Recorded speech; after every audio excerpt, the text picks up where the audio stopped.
Okay, welcome back to another episode of Political Animals. I'm Mustafa Janadu in Washington, D.C. I'm the cynical one, and Quinley Williams is with me in Lagos, Nigeria. He's the hopeful one, but maybe becoming more cynical based on what we're seeing these days.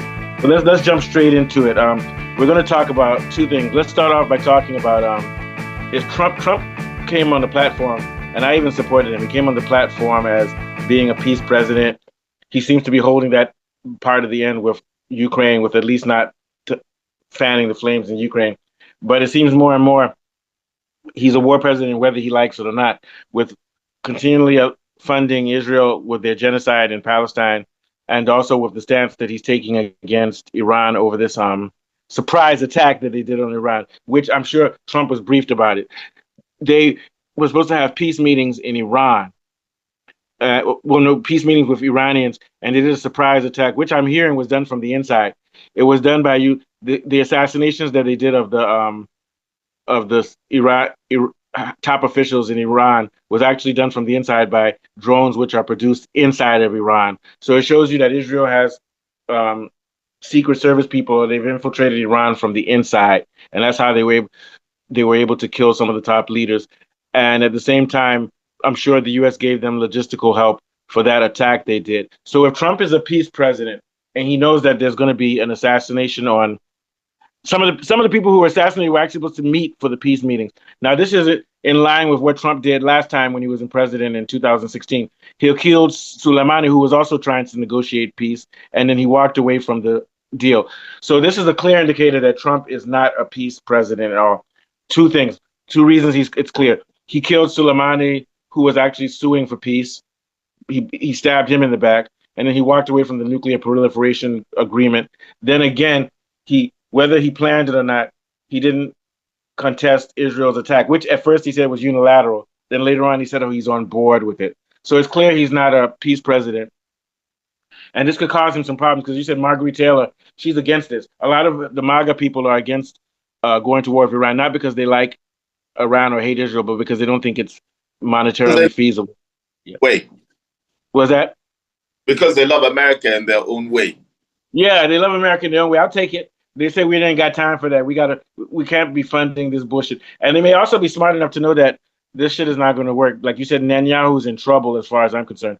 But the question here is, what is Trump going to do now?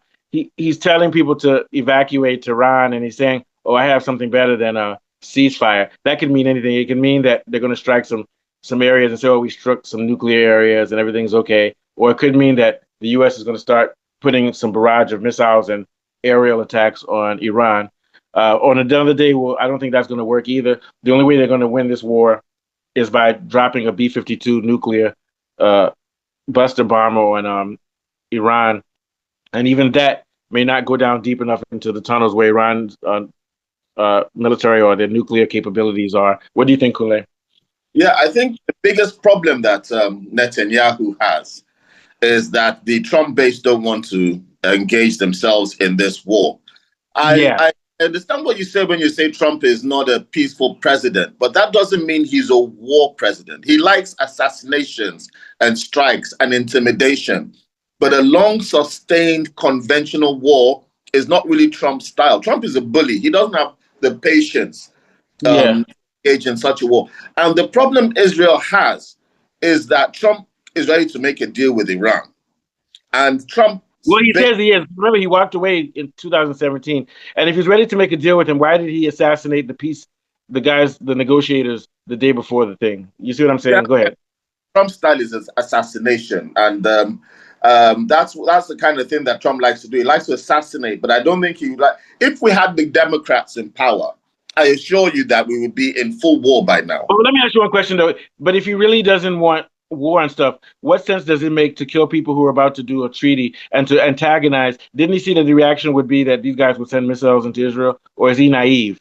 Yeah, I think that sometimes when these assassinations take place, Trump decides to appear wrong rather than weak. And I suspect that some of these assassinations might have gone on without him knowing.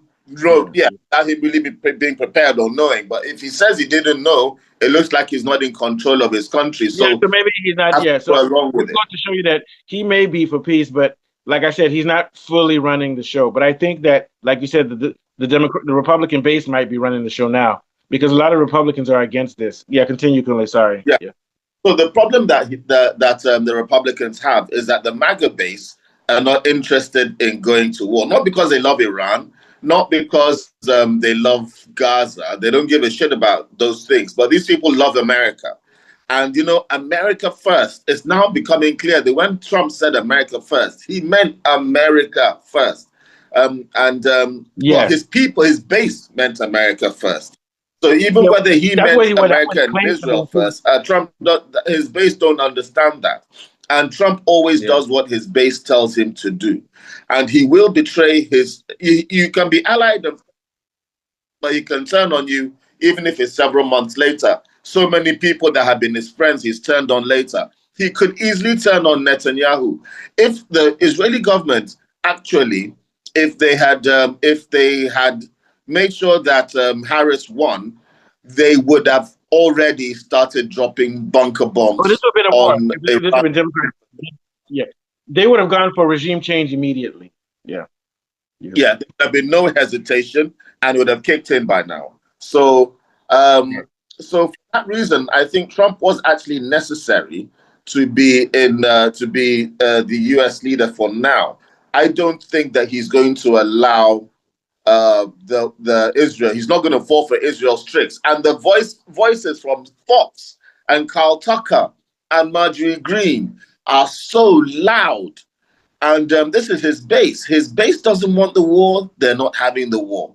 Because I don't even think J.D. Vance wants the war. I don't think J.D. Vance wants it either. I don't think so.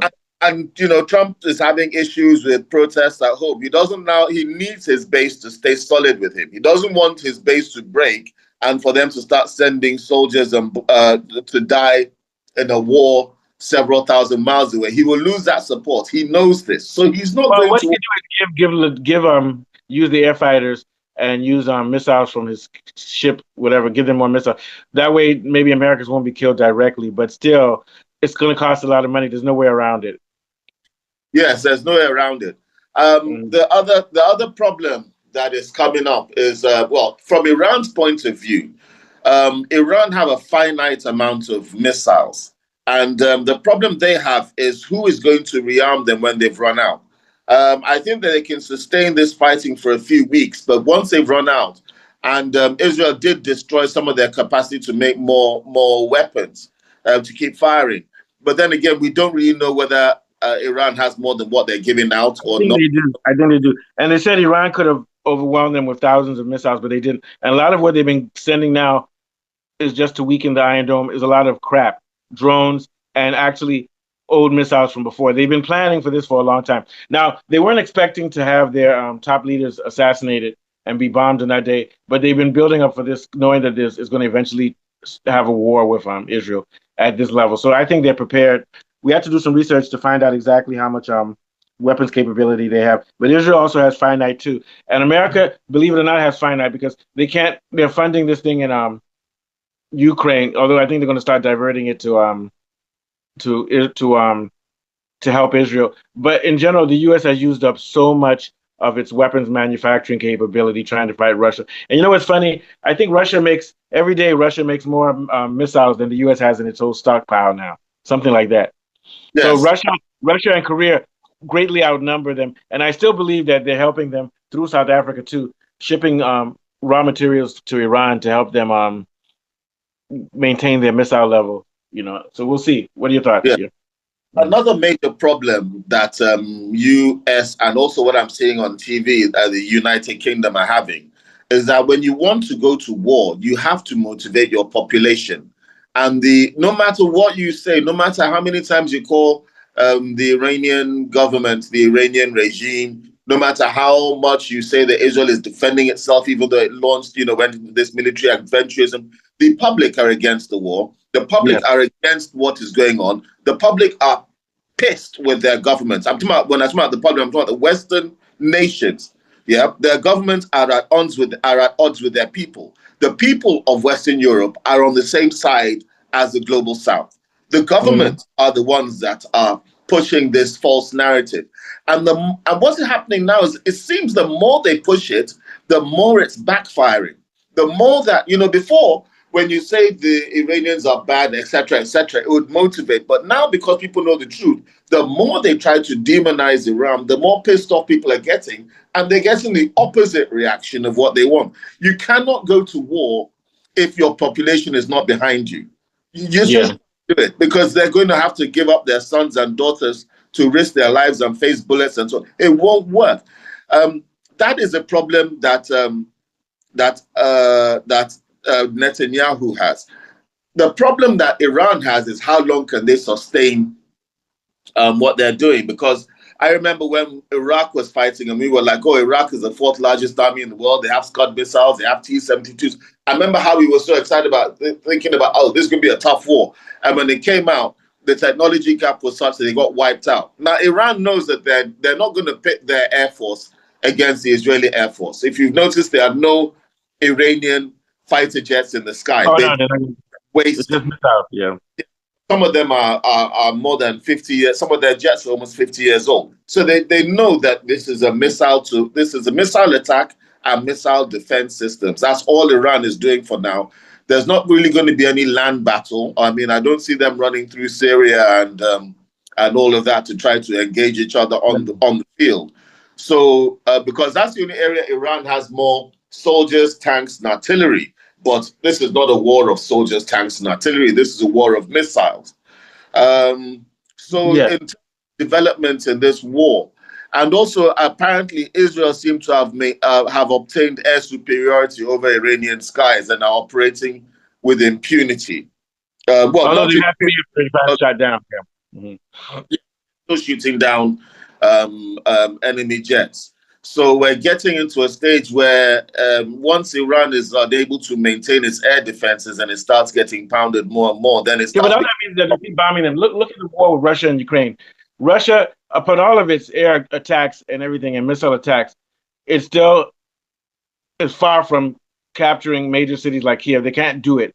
So Israel can do its air attacks. They're never going to occupy Iran. All it'll be is a war of attrition, and it's going to cost money. Every time Israel flies, and now Israel, they've been flying from Cyprus now because Iran has struck Israeli airfields.